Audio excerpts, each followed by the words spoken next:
place like the Q. Family, it's your favorite queer radio personality, Anna DeShawn, and this is Queer News, your favorite weekly news pod where race and sexuality meet politics, culture, and entertainment. Happy freaking New Year, y'all. I hope your 2024 is off to an amazing start, okay? I hope it's treating you well. The internet has been on fire. It has not taken a break. But I have been resting. I have relaxed a bit and I have been reflecting. 2023 was a pretty amazing year for me, for the businesses. I mean, we won an Ambie, which is like the Oscars of podcasting, okay? For this podcast, for Queer News. We won Best LGBTQ Pod and Podcast of the Year from the Black Podcasting Awards. I was inducted into the Chicago LGBT Hall of Fame. I mean, we hit our goal of 40,000 unique listens in 2023, which is a 60% year-over-year increase. I mean, we are really doing this. If I go to Listen Notes, right, and check out our pod, we are in the top 2% of all podcasts now, like in the whole pod universe. Our Jordan year, 2023, was nothing short of just flat out amazing, dope, mind-blowing. I don't know. What other word can I use, y'all? I mean, 2023 was all of that. It really was. And my job is to keep it going in 2024, okay? And so one thing that's going to help me is the listenership survey. I want to say first, thank you to the 46 people who have completed it, okay? My goal is 100 though. So I'm letting this go for another week, understanding that I may not get to 100, but I want to get over 50. We got to get a good sample size because I've just been loving all of the feedback and it's going to help inform what we do going forward, all right? So it's been so insightful and I'm just learning more about y'all and what you want to see and what you want to see improve. So first, thank you to the 46 who've taken it. And please, if you have not, we got one more week to go hard on this, okay? It's going to take you about 7 minutes to complete the survey. About 7 strong minutes, okay? And once you complete it, you get to enter to win a $50 gift card. I would love if you took the time to complete our survey. The link is, of course, you know what it is. It's in the show notes. It's also in my IG and TikTok bios, okay? And I thank you in advance. Now, here's the next thing.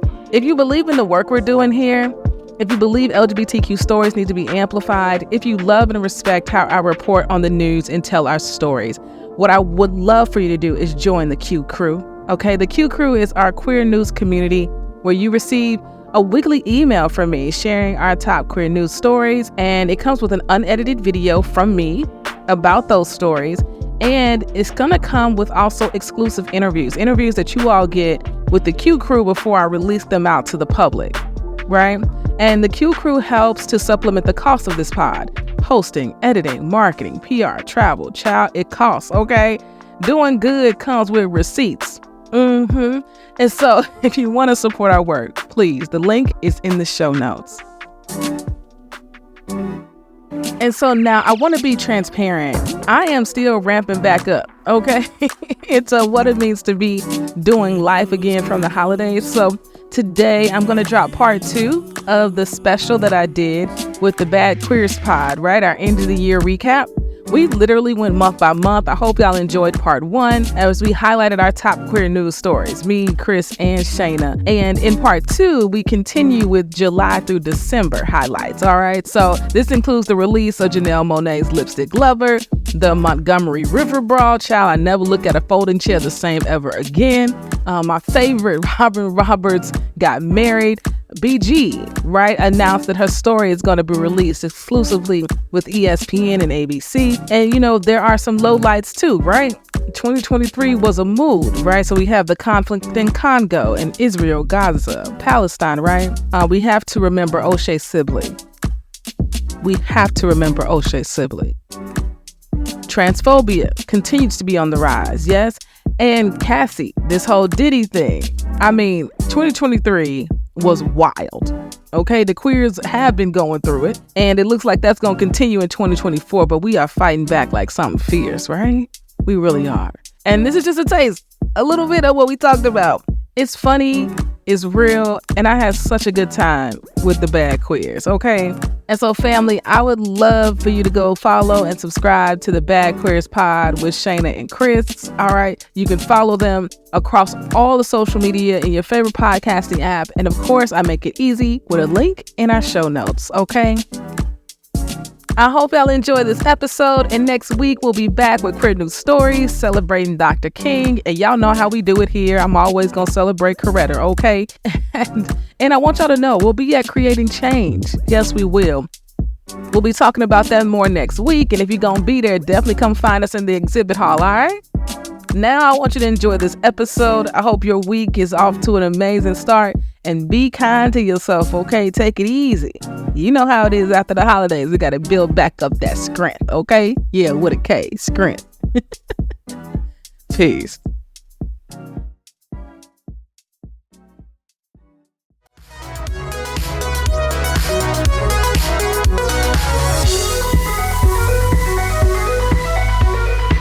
This is Shayna. And Chris. And we are Bad Queers. If you came out of the closet and got put in a box of stereotypes you don't belong to, then welcome to the Bad Queers Club. And we're back. Thank you all for the flexibility on the day. I hope you all had a beautiful holiday and got to do fun things with the people that you love and that you care for. We are going into the second half of the year. We're going to start off with July. I was like, all of us have somewhat sad news in here. So Chris, I'll let you start. Yeah. This is at the end of the month. The story broke into August, but wanted to mention O'Shae Sibley's. Sibley was murdered on July 29th while voguing at a Brooklyn gas station by a teen. He had gotten into the teen started an argument with him, and a verbal argument ensued, and he was tragically killed. So I wanted to mention rest in peace to O'Shae Sibley. And then also mention Caster Semenya had won her case. The South African Olympic runner won her discrimination case in the European Court of Human Rights, but was still banned and is still banned from competing under the World Athletics regulations. Just wanted to highlight that story as Caster Semenya continues her quest to be able to compete as a biological woman, as they say, and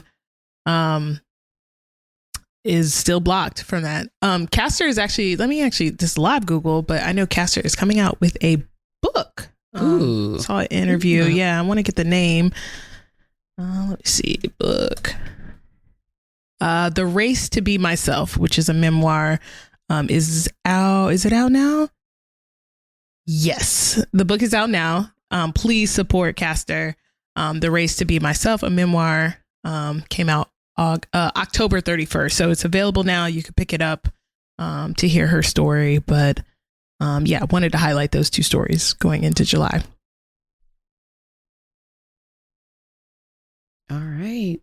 I'll do like the middle piece of things. So the Women's World Cup started this month, and a record number 87 out LGBTQ athletes will be competing in that. So it was great to see a lot of representation, a lot of ladies kissing ladies in celebration after they won their games. It was beautiful, and we love to see it. We just got to celebrate all of them, especially because, we have Megan Rapinoe.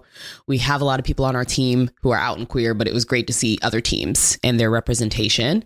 In some not so great news, this was the story where we came to a head, honestly, in recognizing that with all of these anti-trans bills, reminding folks that, especially ones that are geared towards trans women in sports and just trans girls in general, that these laws will also harm cis folks as well. Mm-hmm. So this was when two cisgender people were killed in separate attacks motivated by transphobia. The first one was with Michelle Dion Peacock.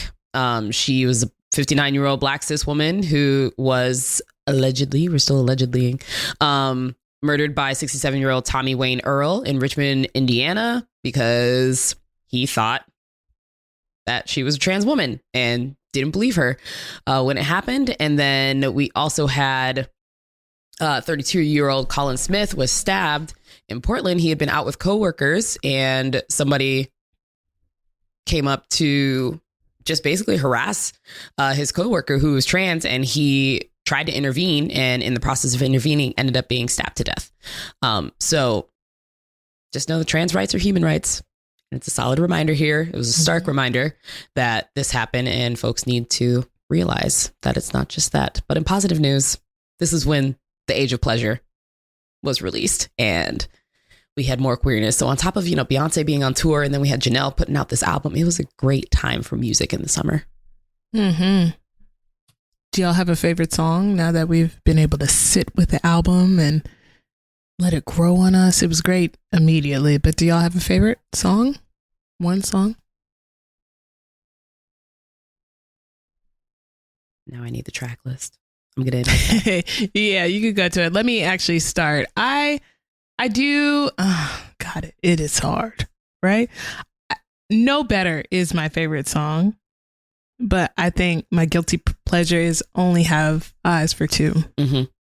But I do love No Better. I love like the production on it and everything. I mean, the whole like replay value crazy, and that album's just going to continue to grow and be great. But yeah, No Better is my favorite, but Only Have Eyes for Two is guilty pleasure. It's a good choice. It's a perfect length too. It's like a 30-minute album. Mm-hmm. Love it. Love it. Love it. What about you? I do love the album. I'm not gonna lie. Float. I just want to float into rooms, and that first track. Set the scene. I really do love that first track. I do make it through the whole album, but I'm not gonna lie. It's a mood. You know what I'm saying? Float is a mood, and I really do. That's probably my favorite track outside of Lipstick Lover and Champagne Shit. I do like Champagne Shit is a vibe. So good. Yeah. Also seeing Janelle perform Champagne Shit. Send it over, but hot. It just does it. It does it. Yeah. They look good. Great album. That's it. So yes. It is. And then for me, July, Kevin Maxson came out and became the first coach in the NFL to ever come out.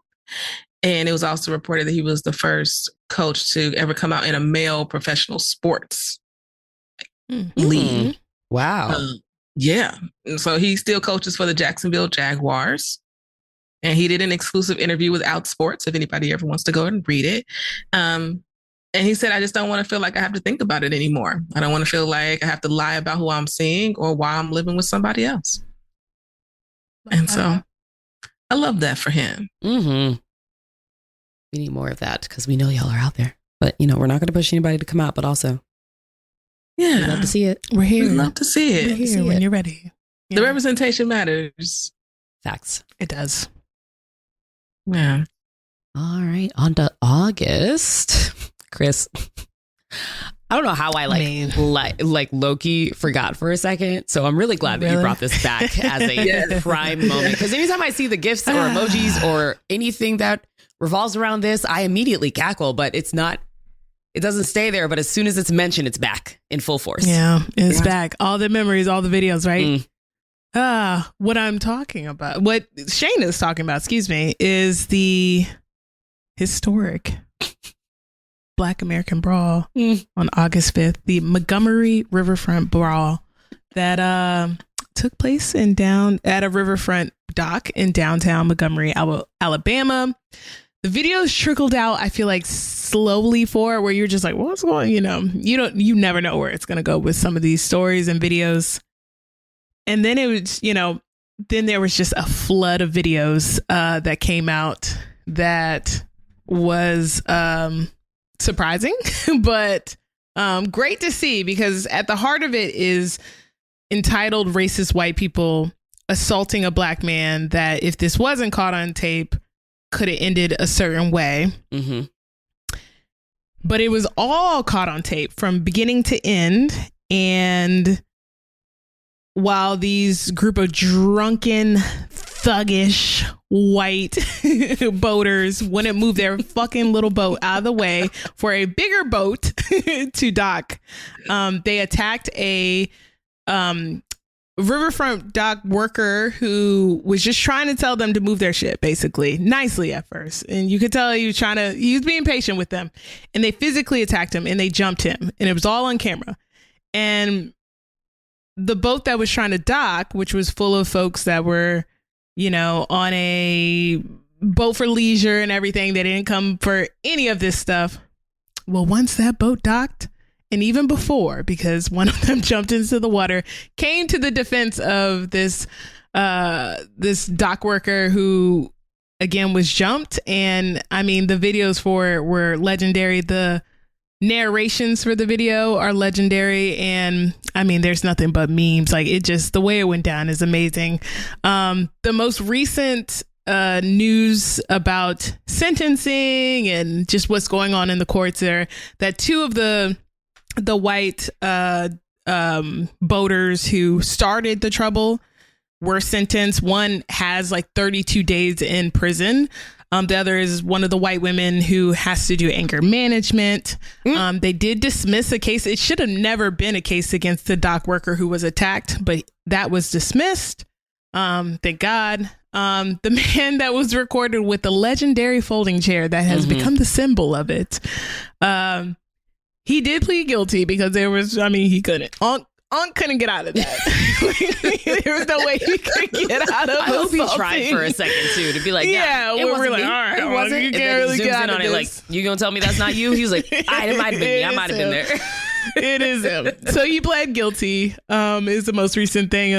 This article from December 11th. He did plead guilty, and it looks like he only has to perform community service and will get a suspended sentence. So yeah, I'll tell you what. Again, we as Black people, we've seen how these things go without social media, without video, and how that story could have been twisted and just how it would have turned out. But luckily there is video, and luckily there is social media, and this is one of the times that it is the gift of that. So we got to see the full story. Like, we saw angles of this, that every angle, like we saw this could be its own movie with just the clips that came out. So you saw who clearly were the agitators in this and who weren't, and who were just defending themselves or defending their coworkers. And yeah, it's a bit of pride. It was great to see that. There was a lot of Black people across the board who were defending the worker who was attacked and everything. So this is good. This felt good. It still feels good. And shout out to folding chairs. So it really makes an impact. Nobody looks at folding chairs the same anymore. No. What a year. What a year. It's a cultural moment that will never be forgotten. Brat and Judy were just on social because people talking about them and the baby and all of this. And they had earrings. I think somebody had earrings that were folding chairs. Yes, they have made and profited off of these things already. I have never seen the internet turn around a product so fast. T-shirts. I remember being so confused, like, what is happening here? And then once I got the full story, I was just like, oh my gosh. And it just took off. It just went to a place no one knew it was going. It was beautiful. It was. A beautiful time, a beautiful moment. It was. Let's see. For me, in August, Kokomo City made it to theaters, which in this year, honestly, has been a beautiful year of Black queer film. And Kokomo City, I think, was really special because it went from Sundance to the theaters so quickly because Lena Waithe got behind it. And it's such a raw telling of trans women's stories who are involved in sex work, who are involved in survival. And the cinematography in it, too, is just so raw and beautiful. I think they just did such a wonderful job with that. It rocked everybody at Sundance, and then it just took off. A sad piece around this film is that the sister who it was centered around, Coco the doll, was actually murdered this year. and she became one of the people we speak her name, and she didn't get to enjoy all of the success of the film, which made it really sad and also very real as to why D. Smith wanted to make the film. So Kokomo City is still playing in theaters. It might be in a theater near you right now. So you should go support it. And in better news, Sha'Carri Richardson came out on top, winning at the World Championships in August. Okay. And we love us some Sha'Carri around here. Yes, we do. We love her around here, in all her swag. And as a Black queer woman doing her thing, no one knew or thought she'd be able to do what she did. And she did that. A PR 10.65 seconds, okay, in that 100 meters. And then she also won bronze in the 200 meters and then another gold in the 4x100. Just taking home all the hardware. Taking home all the hardware. Come on. It made it even better in the fact that she was running against two of the fastest women from Jamaica and came out on top. And immediately the media tried to pin them all against each other. And they quickly drowned that out. They tried. The way that the media wants Black women to just go against each other and have each other lose, but they all celebrated each other. And that was the part that was beautiful to see. It was. It was also beautiful to see the U.S. come out on top in a race. Okay, we ain't came on top since FloJo or something. It's been a minute. It's been a minute. Okay, the Jamaicans came through. Was like, we got this. Okay, we got this. So it was good to see. We needed that moment. That's a bay. Yeah, we needed that. Get a gold. Unfortunately, in the soccer world, the USA could not come on top at the Women's World Cup. Lo and behold, the U.S. Women's National Team was knocked out before the quarterfinals. I didn't think I would live to see it. I was thinking that they would at least make it past that. But also, when I was initially planning this trip to go to the World Cup, I was like, I'm going to the first half because I don't think we're going to make it far. I didn't have a lot of faith. And I said it out loud. I put it on audio. I was like, I don't think we're going to make it that far. I feel like that's an unsung thing, that there was a lot of people who know the women's soccer national team and was like, oh, I don't think so. Like from the jump, like, I don't know if this is the one, like, cause it's just, like you see it from afar. Obviously there's a lot of qualifying matches and tournaments and everything. So you kind of see and know, and I know it's like, obviously we have dominated the sport, but every sport, the world will catch up to us. And like, this was a tournament to see that it's like, okay, we got to think, we have to move a little bit differently. Like we can't just, there's a lot more funding in women's soccer worldwide or football worldwide. So we have to be better about how we recruit, how we train, getting rid of that coach, all the things. I'm so excited for the new coach. So, my goodness. They'll be fine. Yes. So wrapping up the Women's World Cup, Spain won, beating England 1-0. It was the first ever win for Spain, and then immediately got overshadowed by men.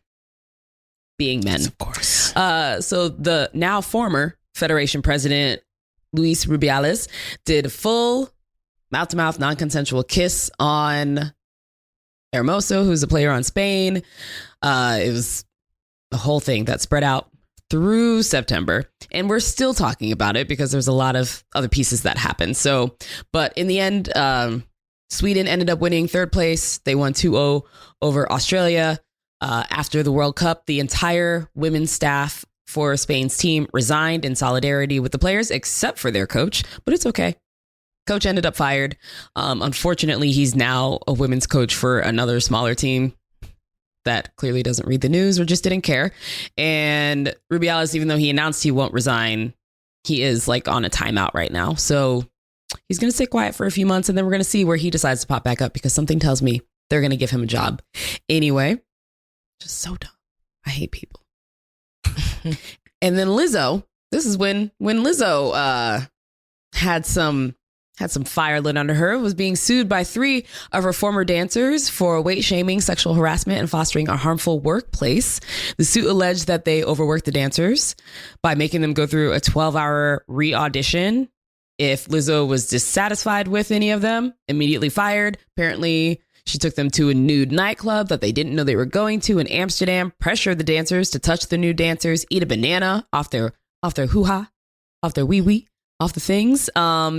And apparently it happened again in Paris, invited the dancers to a club to learn something or be inspired by the nude cabaret that she also didn't tell them. So there was a lot happening behind the scenes. Overall, Lizzo's just been kind of chilling and slowly, as of today, just bringing her little twerk videos back. You would have, when I was at the Beyonce show in Houston, Lizzo came to the show.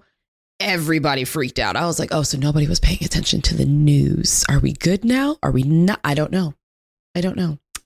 And that was at like the end of September. So this happened in August. That was at like the end of September that I went and saw Beyonce and that happened. So I was like, did we forget about it? Was she quiet enough for long enough? Don't know. I just think on the scale of things, like, it's just like, it's not like it wasn't awful what she did, but it just sounds like she's terrible to work, like professionally, not a great person to work with, or is growing, wherever you fall on that, because I mean, we'll get to some of the other things, but it's just like, I mean, not the worst thing in the world and everything. So something she hopefully grows from. I have seen the Grinch videos that she's put out and just kind of tiptoeing back in. Mm-hmm. And I think we said it on one of our episodes. I think as long as she comes out with another hit, like, that's been the formula. Okay. I hope she learns from her ways, obviously, or her mistakes. But like, if she puts out another hit, people are gonna forget it. Yeah. So, and I also think it's real easy for people to forget that folks are their employees. Yeah, that was a big lesson there. I'm sure that's the lesson she got out of that. Is like, I'm your employer. And so when you're traveling with people every day and y'all are sharing things and you work in this way, and you're not like in a cubicle, it's really easy for you to forget. that we still need to be HR safe. Yes. Right. And everybody is not going to be down for your antics. Like, this is probably something you go out with your girls for. You know, it's not something you take your employees to, you know, and I'm sure she got that lesson loud and clear. Listen, take your friends. Take your friends. Take your friends. Yes. Take your real friends, not your work friends. Not your real friends. Yeah, not your work friends. You are a boss. You own a company. Mm-hmm. You can't do that. You can't do it. You can't do it. You can't do it. So, but to your point, Chris, I agree. I mean, in the grand scheme of entertainment, put out a hit. Fine. It's very easy for those dancers to just come off as like people who complaining since they got fired. It's just very easy to come off like that, you know. Yeah. And Lizzo has just, her image is not that. It's just so polar opposite of the image in which we know Lizzo that it wasn't polarizing enough for it to stick. So Shayna, to your point, into September, people screaming because they're just like, still is. I ain't trying to work with her. I just like okay. Plus, she's from Houston, so she's a national treasure there. Like, Houston's gonna go down with whoever they love. But yeah, I think that was the Ellen effect on Lizzo, and then it was like, well, yeah. And then she did the right thing. Nice. She listened to her lawyers. She shut up. Okay, got to. You know, people don't listen to their lawyers, and then all things go wrong in situations like that, because she could have fed into the feed. She could have fed into the this, that, and the third. She didn't. She shut up. She went away. And that's what you have to do. And a lot of times, you know, you dig into the lawsuits, and this is why, like Shayna, when you mentioned the Ellen effect, it's kind of that thing. But it is like, I don't know who built this persona of her being nice and all these other things and not human, like the nice person. And like they have a hand of it in it. Ellen did, Lizzo did, in building that persona, but they're just people too. And they also have a staff, because a lot of these things, some of the lawsuit was like her team, and not so much specifically Lizzo, but just like the people on her team, which she is responsible for. But it's not directly like Lizzo out here doing some things, but hopefully she learns from it. Like, I don't think, you know, she's definitely not above criticism, but it's just like also a thing of like, hope she gets better at handling her business. Like, you know what I mean? Like, it's like, it is a business thing. Like, we've just had so many horrific stories of learning who celebrities really are. And hopefully this changes her trajectory as a business owner, and hope so. So yeah, we'll definitely see. We'll find out. All right, September. Anna, you and I have the same news, but I feel like you should have the honor of talking about the wedding of the year. Oh, man. Shayna, you really love me, man. I got you, fam. Man, it was a moment. Robert Roberts got married, y'all, to Sweet Amber. And I loved seeing all of the wedding footage, them dancing, their families, like seeing Robin Roberts just dance, like just getting in, enjoying the moment. I thought it was beautiful.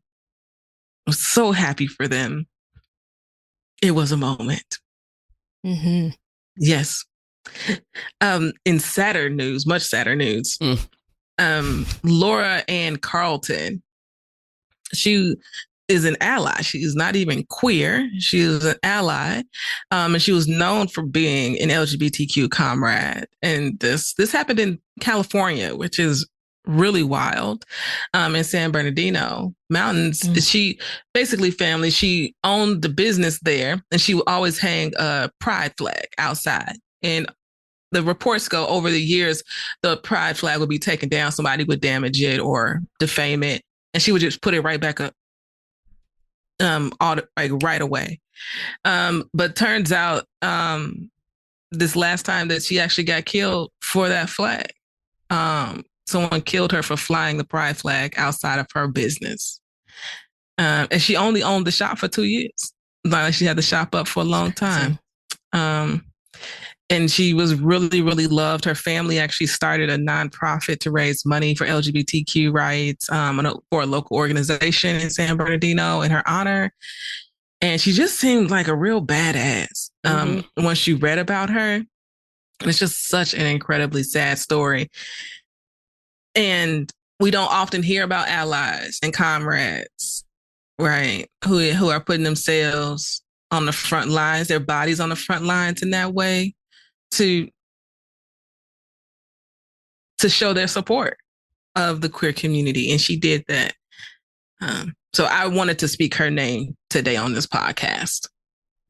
Yeah. Definitely appreciate that. And it was needed. This story was on the tailwinds of the two that were murdered, as well as this for being a comrade and accomplice, actually standing up for the community. And to see that happen, it was just devastating to see in California. San Bernardino is a little questionable sometimes, but yeah, I was like, overall, it's tracks. Oh, it's tracks like outside of those main cities, it's real red.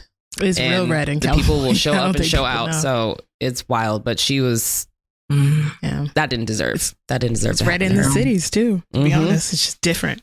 We know what northern cities and liberal cities, quote unquote, how it goes. Like, California's no different, but San Bernardino is firmly like farmland, and like that's red country out there. But rest in peace to Laura Ann Carlton. It's crazy story. My one thing from September, and this is important as a person who grew up in a military area, the Pentagon is launching a outreach to correct records of LGBTQ plus troops removed from the military under the Don't Ask, Don't Tell policy. One of the highlights from that was, according to Pentagon data, more than 13,000 people were separated from the military under the department's homosexual conduct policy from 1994 to 2011 under varying conditions, including honorable, general, and other honorable unknown discharges. So they're going back and correcting that. That was a big, heavy policy that affected a lot of things and military benefits for a lot of queer service people here in the States. So they're trying to go back and do the right thing with it, which is great to see, and have their rights and their rightful benefits restored. So I'm glad that was announced. It affects a lot of people and things that they earned. So glad to see that. All right. My story is, this is the season of Angelica Ross here was when she began blasting Ryan Murphy for not following through on a Black-led American Horror Story. Apparently, Murphy left her on red. And because of all of this and because of the delay and him not actually saying whether or not she was getting cast in this, because her contract was still under American Horror Story, she actually got a call for a role within the Marvel Cineverse. I like that word. We're going to keep it. I like Cineverse. There we go. You know, why not? You. Why I like not? it. And so this was, and Marvel is life-changing money and life-changing roles. It is. And so she had gotten a call back to do it, but she couldn't do it because she was still under contract.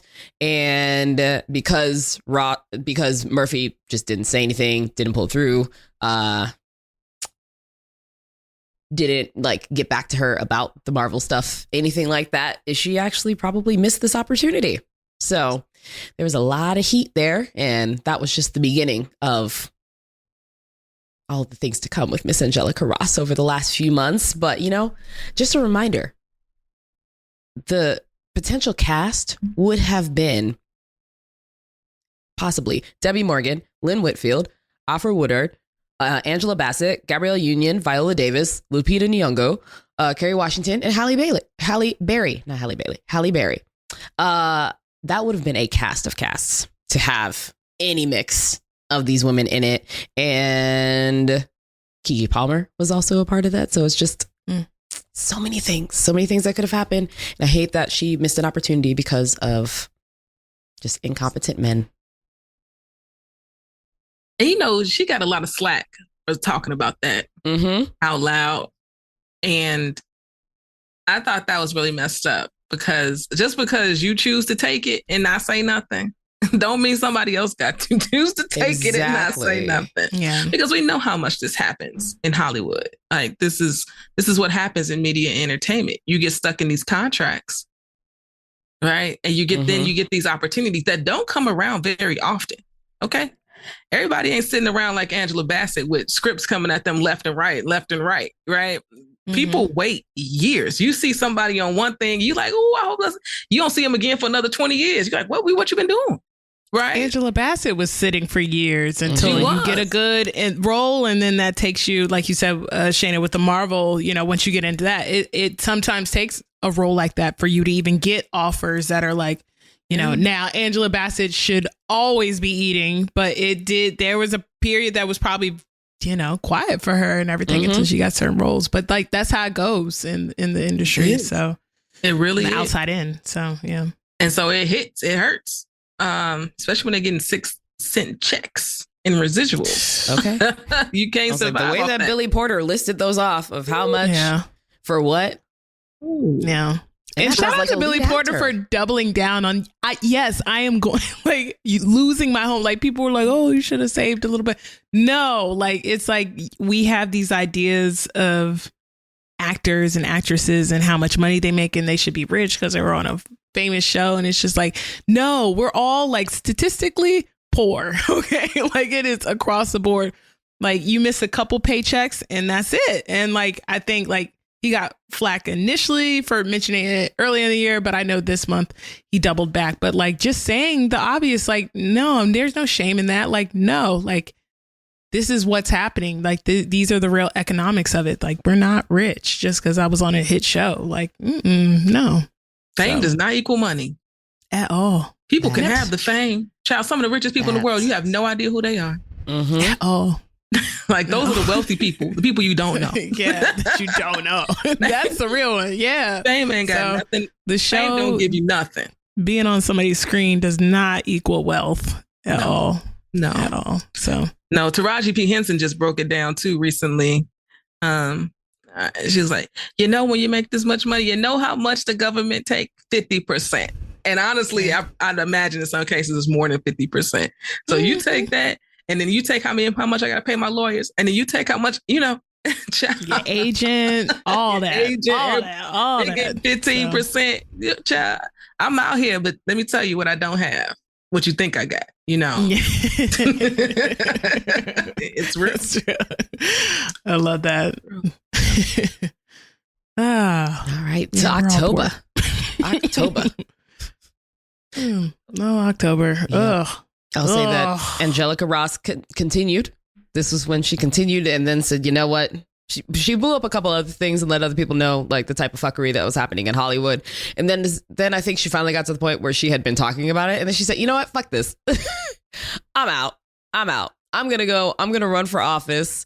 In a recent interview with the Hollywood Reporter, she stated, I'm fully walking away from Hollywood, but I'm always going to be who I am, which is clearly shade to throw to the people who thought that she was going to dim her light in any way, shape or form, because she not. In this month, also Beyonce announced that her film was coming to theaters. It was here. It was queer. It was great. Oh my God. You all already know if you haven't listened to like 2 episodes ago and I talk about it. And then the Las Vegas Aces won the WNBA championship. It was a 2-peat. They won 70-69 against the New York Liberty. What a fun game. What a fun game. That was a great championship game. Yeah, it was like a little dicey. I was like, okay, I was up yelling, jumping, doing the thing. I was like, not y'all about to try and let them score at the very end. Like, it's a great game. Yeah. What a wonderful year for the WNBA. I mean, all women's sports, but like the WNBA it hit different. A really good year. Yeah. I was like, oh, did I ever tell you like the amount of times that Anna and I ran into each other just coming in and out? Oh, yeah. Hey, you. Hey. Used to. That's cool. Turn a corner. Oh, yeah. I know this face. I know this voice. Yes. It is I. Yeah. And it is you. No, it's great. I love going to the WNBA games. It is like Queer Family Reunion every single week. Honestly. It is everything. You see queer families. It's a welcoming environment. And the games are so much fun. Mm-hmm. Mm-hmm. I work to keep my tickets. Like, this is what's happening. Every time I think I'm going to cancel, I don't cancel. I can't do it.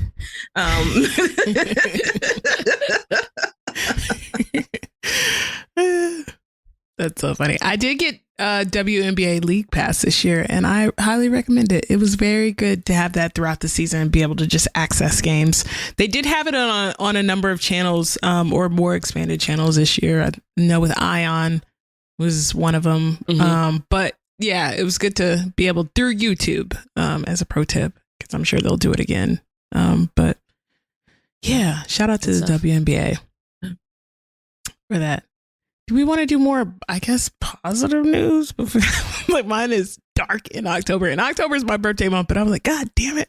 Like, it's dark. It is. Now go ahead and hit your dark so we can sandwich it. We can sandwich it. Okay. Sandwich. Okay. Yes. Yeah. Oh, God. Yeah, this was not a good birthday month. Not a good birthday month. October.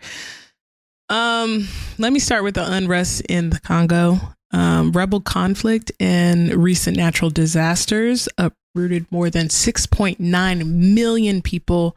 And this is ongoing in the biggest humanitarian crisis going on currently right now in the Congo, which also adjacently is home to 70% of the cobalt reserves, which is used for our phones and everything. So, links to that. And then also October 7th, we had the Hamas terrorist attack in Israel, which ended up sparking a genocide in Palestine that's ongoing right now. So yeah, me with the bad news, but October kicked off areas of where there have been continuing conflicts. None of the conflict is nothing new in these two areas, but it really took it up a notch in both of these areas. So I wanted to highlight that. Yeah. Lots of notches, I would argue. Lots of notches. Lots of notches. Yeah. Yeah. Yeah. There's so much that we can say about all of that. It is.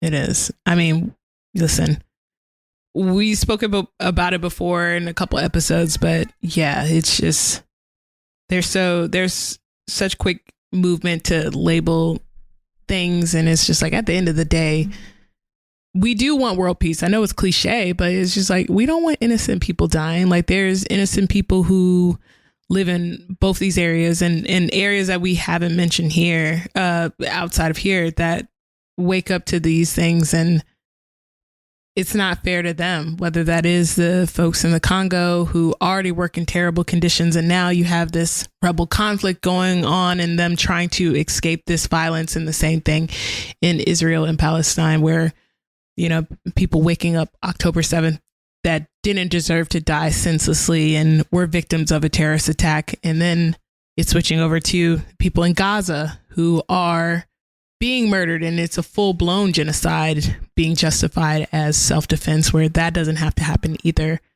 And in all those cases, it's just innocent people being murdered and displaced, and it doesn't have to be that way. So, shitty news. Shitty news. And it's so much American privilege wrapped all up in it. Because if you live in this country, you have not experienced war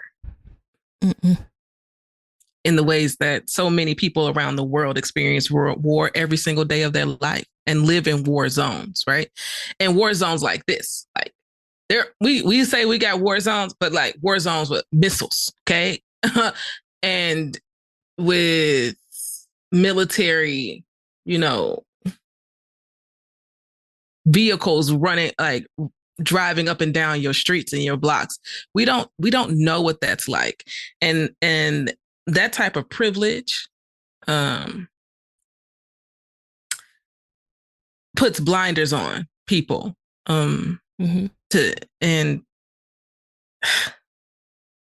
it's just, this is why I could never run for like president. I don't believe in war. So yeah. And the whole world me neither. believes in war. So it's like, it doesn't solve anything. At all. It never has. It never has. There's still hostages. People are still being hurt and harmed. Family members are being lost. And it will live on for generations, because this is a generational, impactful moment. Yeah. Rest in peace to all those who lost their lives during that, and know of people who are in those zones. Because again, the whole idea of collective punishment, and we talked about it on a couple episodes before this, with the parallels to 9/11 and feeling that vengeance of, you know, sustaining a terrorist attack and seeing barbarian acts that happen live on TV, or in this case on social, and, you know, just the terrorist attacks of October 7th. But then what that turns into for other people. And for us with 9/11, that turned into collective punishment in Iraq, and then in Afghanistan with innocent people who lost their lives in the hundreds of thousands in the name of, you know, 9/11, that it never really actually avenged that act. And it's just people that are just caught up in this cycle of violence that, like you mentioned, we as Americans are privileged to avoid for the most part, save for 9/11. But even that, like that 9/11 set us still on a chaotic course. Like, I think we're still fucked up from 9/11, if we're being honest. But I don't know, this world is fucked. It's hard to be optimistic when things like this happen, and when you just see innocent people lose their lives. And yeah, that's where we are. Yeah. And even right now, like as we're recording, right, the Ivy League presidents who are being attacked for their stances on this, it's quite something to watch. It's quite something. Yeah, it's quite something. Something you would think was black and white, you know, but no. A lot of people taking advantage of this to, you know, push their agendas of stuff. So it's been heavy year. We said it at the top, you know, of this, and when we started this, is that this has been a heavy year. So, you know, it's just where we are. We somewhere, y'all. We're gonna sandwich this. Okay, like, bring us back. Bring us back. Somebody sandwiches. Okay, LaFonza Butler brings us back. There we go. LaFonza Butler became the first Black queer person to be in the Senate, and she became the third Black woman to ever serve in the Senate, as she was appointed to Dianne Feinstein's seat. after Diane passed away. And this was a moment. And I feel like she handled it so graciously. Yeah. Political office is not for everybody. And she didn't call for that. She wasn't running for this seat, right? But I appreciated that she accepted the challenge to take it. And then she said that she wasn't running for the office, which I really respected as well. Okay. She said, it's like she said, I'm doing this for my country. And then I'm about to, and then I'm going deuces and going back to my private life. I mean, private-ish life. Okay. Yes. It's different when you're in the Senate versus doing the lobbying work that she was doing. And she said, like, I talked to my family and we made the best decision for our family. And I love that for her. Because when you step into one of them Senate seats, because there's only 50. Listen. Okay. There's only 50 of them. And you're the only one in there on so many levels. Your life is just not the same. Security, I mean, your life just gets turned upside down. So I madly respected her for saying, I ain't running up for no more, but I'll do this for now. And thank you for the honor. So I appreciated that. And then the Aggressives, 25 years later, came out. I mean, the Aggressives was just a moment for me growing up. Being queer and like, oh my God, those people look like me and they're on TV. OMG.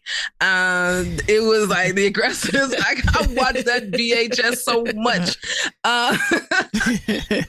And so to see that come out 25 years later, it made me feel a little old, but also felt like really like a full circle moment. And then Chief Flores came out as the first non-binary ref in sports. And she is in the NBA. And that was a moment too.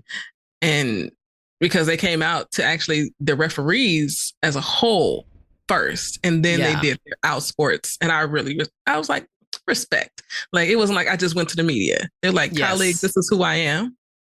I'm tired of y'all misgendering me and not using my correct pronouns. And I was trying to like just sort of be myself, but y'all ain't hearing me. So this is what we're doing, okay? And then they came out on out sports. I really respected how they did that too. So we're gonna sandwich all that other news. They were good. Yeah, these were good moments. Yes, please. Yes, and all of November is good moments. So we'll keep that pushing. Let's go into November. We'll tie in. So Anna and I had a similar one, but I'm going to take this one because you got it. My goodness, soccer's your thing. One way for Ali Krieger to go out, it was this way: playing against her best friend Megan Rapinoe in an epic NWSL National Women's Soccer League final. Gotham FC OL Reign. It was unfortunate because Megan Rapinoe went down in the 6th minute with a torn Achilles. We have found out this torn Achilles, and I was just like, Megan, not you missing a penalty kick at the World Cup and then having this happen in the final of the championship. But you know what? You have left your mark on women's sports and women's soccer. And that's not going to be the last that we hear of her. I'm just waiting for her to go and continue to be a fashion icon, but also a human rights impact. And I can't wait to see the work that she does. But man, Ali Krieger, especially with all the fuck shit that happened with Ashlyn over the last few months and Sophia Bush, it was supposed to be your friend. I just think of that Harry Potter moment where he was like, he was your friend. That's how I feel about Sophia Bush, in case you all were wondering. Gotham FC ended up winning that game. Ali Krieger, this was the one elusive championship that Ali Krieger had not won. And to finish her career, she wins the NWSL Shield. And we're so happy about it. We're so happy about it. Ali Krieger is my girl. And I love this for her. So thank you for an amazing season. Congrats to Ali Krieger. Congrats to Megan Rapinoe. Out here doing the things. And then on the loving side of the news, Marlon Wayans takes the time to discuss loving his transgender son in recent interviews, talks about the coming out process, talks about the learning process that he had to do as a dad, and the fact that it is going to be discussed in his upcoming comedy special that's going to be released. So this is adding on to, we talked about Gabrielle Union and Dwayne Wade in the last episode. In this one, to be able to continue to talk about more Black parents, especially Black dads, who are accepting their kids for who they are is a beautiful thing. And I can't wait to hear the special to see how he discusses it. I've always loved Marlon Wayans. He's always been my favorite. And to see him grow, he's been in Hollywood his whole life pretty much, right? And I think the legacy of the Wayans family they haven't gotten their just due yet. And I don't know why. I do not know why. They're like the Jacksons, okay? Like Truly, they really of are. comedy. Like of comedy. They are. They are that. So they are Hollywood royalty. They should be there. And so to see him come out and talk about this, it just really means a lot. I think they are teaching dads, and not just Black dads. They are teaching dads how to love their trans kids, and I think it's just so beautiful. I loved that when I saw that. It's great. Yeah. My good news, Tracy Chapman won a country music award and nobody saw that coming. Okay. I mean, this new generation don't even know who Tracy Chapman is. Okay. Right. What? So Fast Car, she wrote that. Luke Combs covered it, made it a country song, and then it took off again. I mean, I think it was like 20-something years later. And now she wins a country music award. She's a folk artist. Is just wild. She's a huge supporter of the song, and she won a country music award. I just think it's brilliant. So yeah, it was years before I realized that she was family. I didn't know that. I was late to that. I mean, I thought, but then I was like, oh, okay, yeah. Oh yeah. Yeah. Oh yeah. Oh yeah. Oh yeah. and all the lesbians love her. Okay. All the lesbians. Rightfully family. So. Rightfully so. Yes. Yeah. Shout out to Tracy Chapman. Yeah. Not gonna go into this too deep because I don't want to keep bringing the mood down. But yeah, I mean, it's kind of happy in a way. Cassie got her justice against Sean Diddy Combs, Puff Daddy Combs, that broke in November as well. The suit that she filed, which was a civil suit, was settled in 24 hours. But all of the details of the abuse and violence that she endured is out there and has given others courage to speak out against Diddy. So I wanted to highlight that as Cassie getting her justice. And, Diddy is one of those cases where no one's surprised. No one has spoken out for Diddy because it's one of those things where, although I can't say I'm shocked at the details of the suit, because it's consistent in what we saw Diddy do to other people, whether he was being abusive or being a shitty guy that was entertaining for a while, and Diddy music wise is who he is and a pillar in the hip hop community and all that. This is horrific. And I'm glad that Cassie was able to get her settlement and everything to make her whole, and having in the discussion that came out of it that sometimes victims should be made financially whole if they can't pursue, legal charges or anything like that. Cassie filed this under the New York's Adult Survivors Act, which only gave people 1 year to bring lawsuits against people regardless of the statute of limitations. So a lot of other lawsuits came after this as the deadline neared. But Diddy is having his reckoning and being brought up on all of the horrible things he has done to people and all that. So prayers to Cassie, and I'm glad that Cassie was able to get some closure there, and hope that the other victims do as well. Good stuff for Cassie. She got that coin as a result. So, and now all of these people are coming out of the woodwork and airing it out.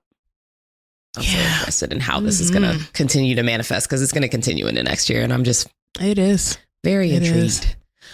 All right. We have made it to December. We are in present times of what the world is doing and things like that. So, we're talking about different things. So, Chris, I feel like you have to start with yours because we started the year with your news. Yes, so now we're ending the year because it took the whole time to get here. So you have to start.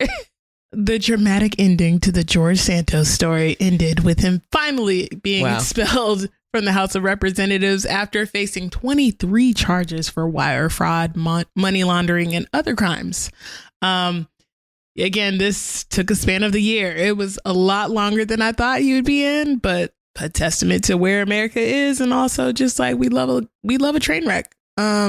So George Santos was finally expelled from the House of Representatives for his crimes and his lying and all the things. And do we think that there'll be a documentary in the new year? How quickly do we think that they're putting this documentary together? Because it's coming. It's coming. My goodness. It's coming. Yeah. I feel like live they were making this because it really was ridiculous how long he was in there, the full year, until the top of December. Mm-hmm. So made it way farther than I thought. And it just got to the point where it was just like, all right, like even Republicans had to be like, we have to get him out of here. Like, he just gives such great sound bites. He does. That's what I'm saying. But that's what I think. Like, he's going to stick around. But is there going to be a documentary in 2024? Is that our prediction? Will there be a George Santos documentary in 2024? I don't think so because of the presidential election. Mm. And he's not done. Yeah. He is not done yet. Right. So there might be a special. Okay. Where it's like a little interview where he gets to go and have more of his little sound bites that he puts out. I think there might be a bit of a special to talk about it, but I don't think it'll be an in-depth, how did we get here, 4-part limited series that we're going to have. I think we might have some quick sound bites from him just so that he can stay relevant and keep it pushing. The Republicans, when they vote you out, they are going to do everything they can for that not to happen. In 2024. Also true. In an election year, absolutely not. Yeah, election year. He got no chance of getting that done easily.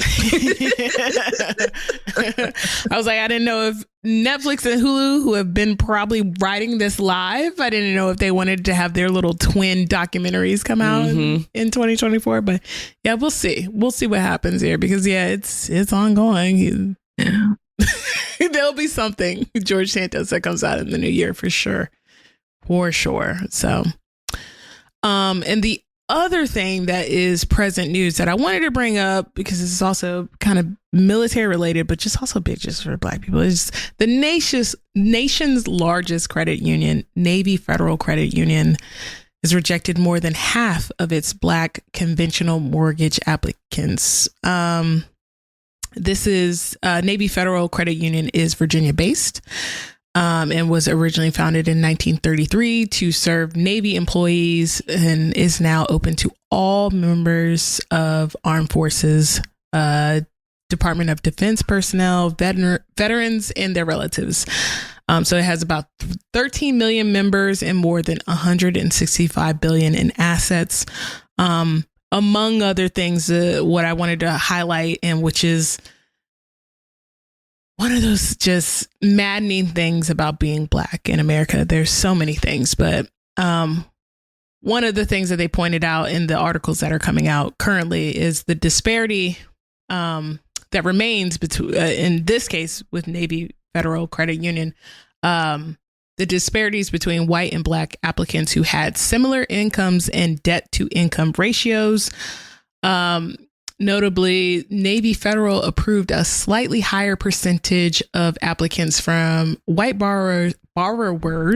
That's kind of a word for me that I trip over, but making less than $62K a year than it did with Black borrowers making over $140K or more a year. So even when you make more money, even when you are more successful, even when you have a similar profile to white applicants, the poor ones are getting approved more often than Black folks that are making more money. So it's just like damned if you do, damned if you don't. And this is one of the better cases of systemic racism that we always talk about, that white people ignore or just people ignore.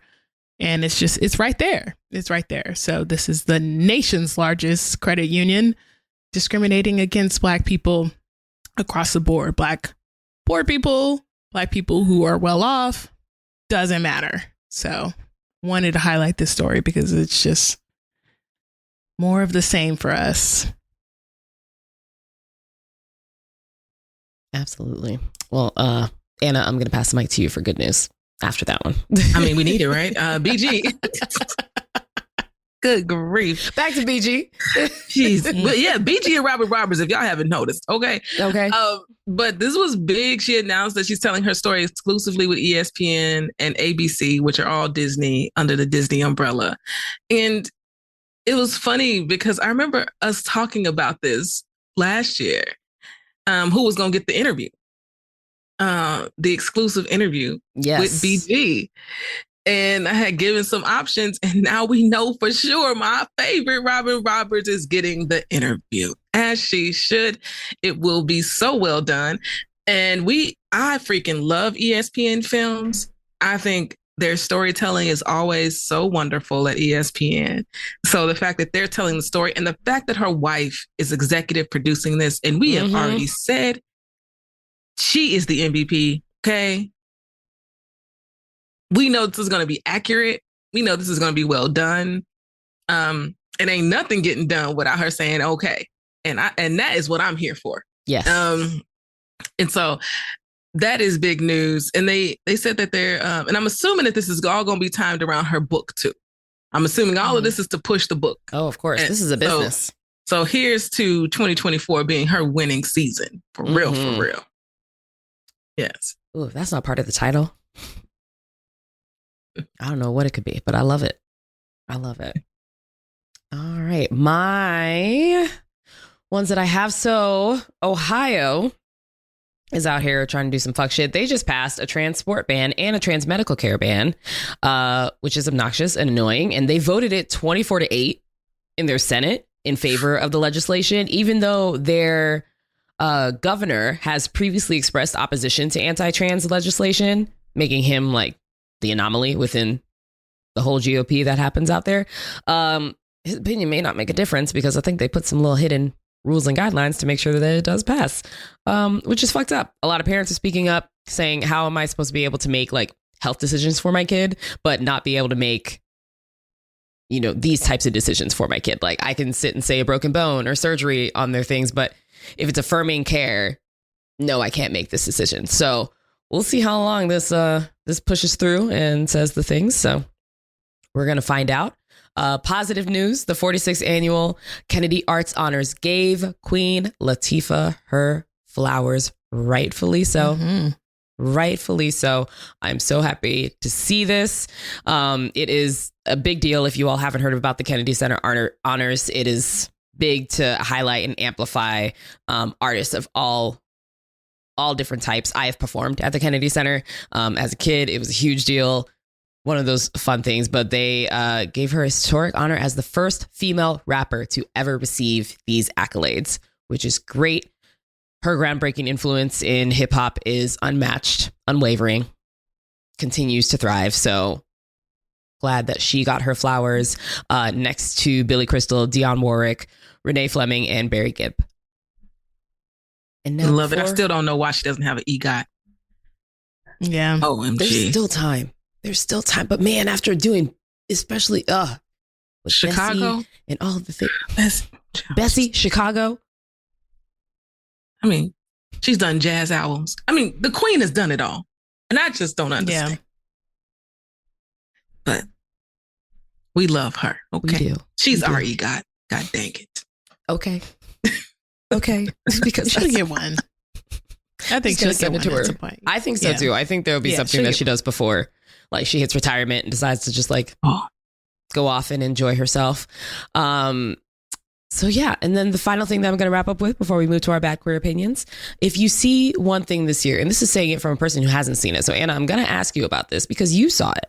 I feel like if we see one thing this year, we have to go see The Color Purple. And I know you got to go see The Color Purple. Do you agree with that statement? Because I said it as a person who hasn't seen it, but I assumed that it was going to be great. It is phenomenal. It really is well done. And let me be clear, I'm a person that loves musicals, okay? I grew up singing. I love musicals. So if you don't love musicals, you might not love it, okay? Yes. Just want to put that out there. But I thought it was so well done. I love the take that they took on the stories. I love the songs that were new. Fantasia did that. She did it. I believe it. She did that. Danielle Brooks did that. Okay.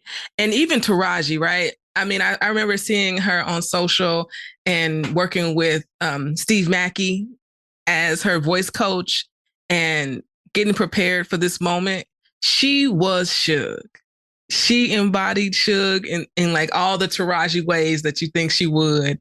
And I love the queerness that they showed in the film. And I really enjoyed it. The cinematography was beautiful. It was good. It was good. It's worth going to see it. It's worth going to support it. And I hope they get all the awards. I hope they get all the awards they deserve. They deserve it. It was really well done.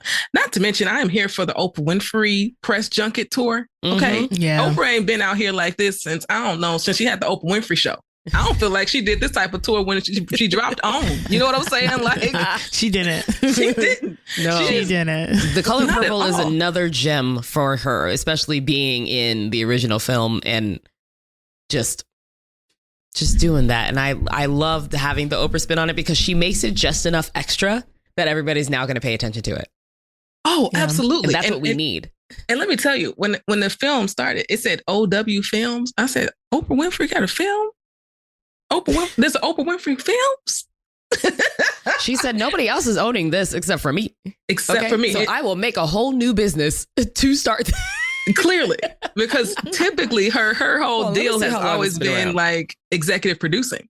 Yes. She typically just throws, somebody asks her to support a project, she throws some money at a project, and then she's an executive producer of that project. Not that I'm going to pay for the whole thing. Like, right. Yeah, I'll be a part of it, but you know. OW Films. Mm-hmm. And she looks great, by the way, right now. And does. She looks phenomenal out here in this purple.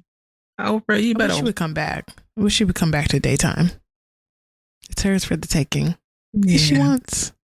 Yeah. Podcast, anything Oprah wants to do regularly. Yeah. Regular Oprah would be great to see. Maybe balance the world. But she said, I did that. She said, yeah, I don't want that grind. That daily grind of daytime television. It's a move. Listen, that's why I said podcast. I was like, whatever you want to do, Oprah. Podcast for your garden, okay? You don't got to do nothing for us. It could be audio only. We'll take it. Yes. So, All right. Well, that concludes our year in review. We are going to go ahead and shift over to our bad queer opinions, because what type of bad queers would we be if we didn't have unpopular queer opinions? Keep mine quick. I'm going to keep mine simple. Throughout this year, the rest of the queer community outside of the trans community did not go hard enough for the trans community. With all the laws, with all the hate crimes, with all the opportunities to be accomplices, the amount of rooms and conversations just me, myself, and I have personally been in and heard other identities just kind of like push off or not respect the trans community is wild to me. And we have to do better, because if not, the murders are going to continue. The legislation is going to continue. We are going to decrease the safety of our family. They are not a separate anomaly. The trans community is part of the queer community, is part of our community, and we need to stand by it. So we have to do better. I'm not trying to come into the first week of the year to hear about 3 new murders of Black trans folks. It's just not something I want to continue to see a trend of. So I want to bring that to light to say, do better, act up, get out, support, do the things. And can I piggyback off that bad queer opinion? Absolutely. In my bad queer opinion, as a piggyback on that, is that white gay men need to do better. Thank you. Mm-hmm. I blame you. This is my opinion. I blame you for going dark after marriage equality passed.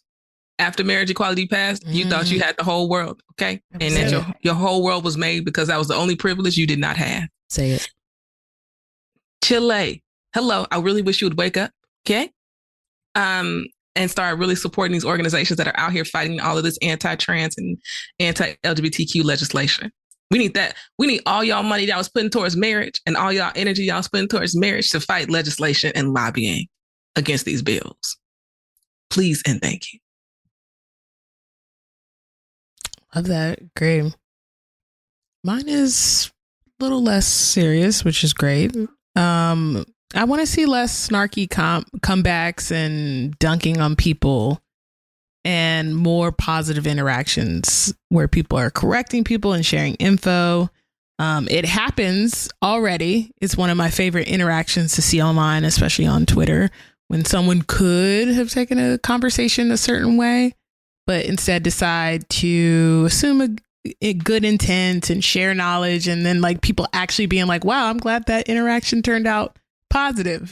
You know, I want to see more of that. Like it definitely doesn't apply in every situation. Like there's absolutely some situations where you got to get people the fuck out of here. But I think more positive reactions and interactions online would be good, especially through comments and everything, with like teaching people something new. And when you can assume good intent when it's applicable to the conversation. But that's one of my favorite things to see on Twitter is when somebody has a good interaction and is actually teaching somebody something and not like going for kind of the low hanging fruit of being, I don't know, shitty to them or calling them out. It's like, no, you're really teaching them something. So love to see more of that in the new year.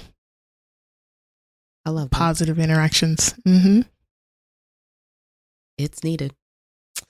Why not? Y'all. Why not amplify? Why not? Why not? Why not? Well, all right, let's go ahead and wrap up the show. But you know, we would never leave you without giving shout outs to our faves. My shout out this week goes to The Sanctuary. I continue to shout out these Oakland stores because we're getting all these Black queer stores in Oakland. Like, go ahead. So The Sanctuary, it's 100% sustainable Black queer woman owned apothecary, apparel, and home decor boutique in the Bay Area. They specialize in locally sourced, environmentally sustainable products. So you can follow and support them at thesanctuary.energy on IG. All right. My shout out is to Native Sons 101 list. The class of 2023 has been announced.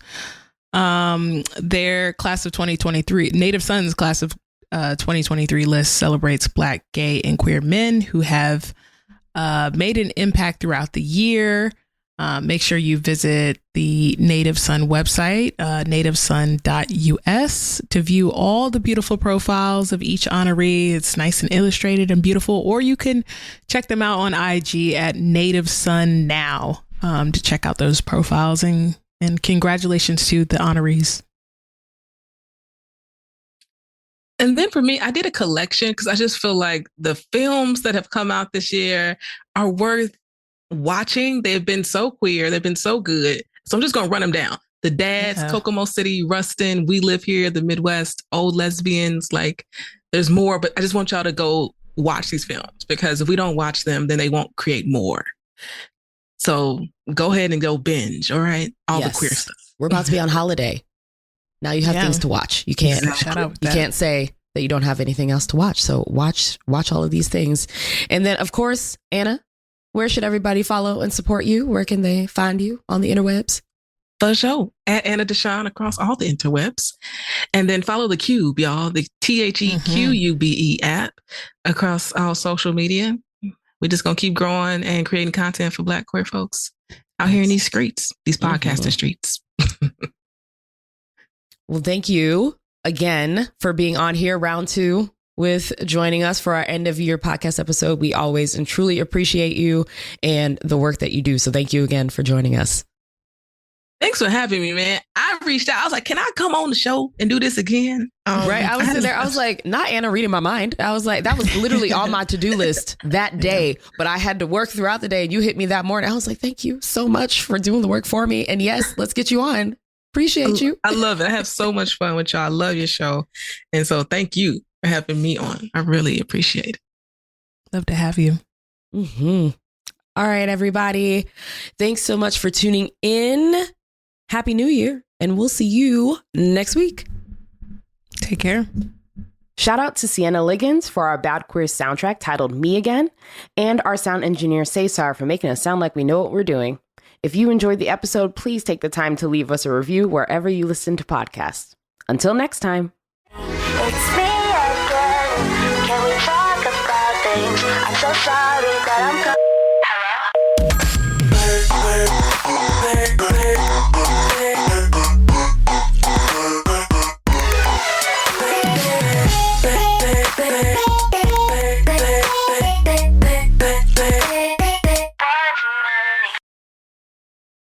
If you enjoyed what you heard, rate and review us inside your favorite podcasting app. This podcast is written and produced by me, Anna DeShawn, and brought to you by E3 Radio, your #1 queer radio station playing queer music and reporting on queer news in high rotation.